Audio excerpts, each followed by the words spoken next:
Hi, Bernadette. My name is Tony.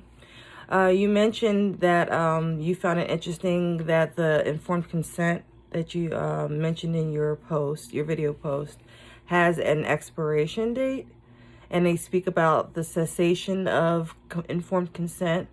I believe that this is unethical. It's unethical to me personally, even if there were nothing mentioned about expiration being allowed for client confidentiality forms or informed consent. But however, I did actually find some information in the ACA Code of Ethics 2014, specifically Section B. I found a B34 states, I'm sorry, B3F. Yeah, B3F states that confidentiality must be maintained for deceased clients.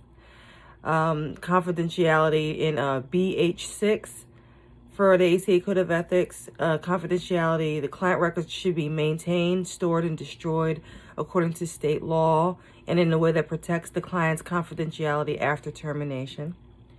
So, also, the Code of Ethics B6I states that counselors must maintain confidentiality of clients after they have terminated their practice or they are no longer in capacity to work.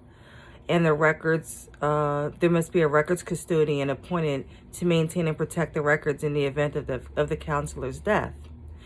And also the last one that mentions protecting the client's rights after termination is Section B7B, which states that counselors must maintain client confidentiality when counseling colleagues, when consulting between colleagues. Your client's information must remain confidential. These codes in Section B of the ACA Code of Ethics 2014 cannot be breached unless they have specific written consent from their client, and they can't be exposed at all in the event of the client's death, because then the client can't give consent. So for a form to expire, I don't think that it can truly expire without placing the counselor at risk for being unethical behavior, and even putting them at potential risk for breaking certain laws that pertain to protecting the client.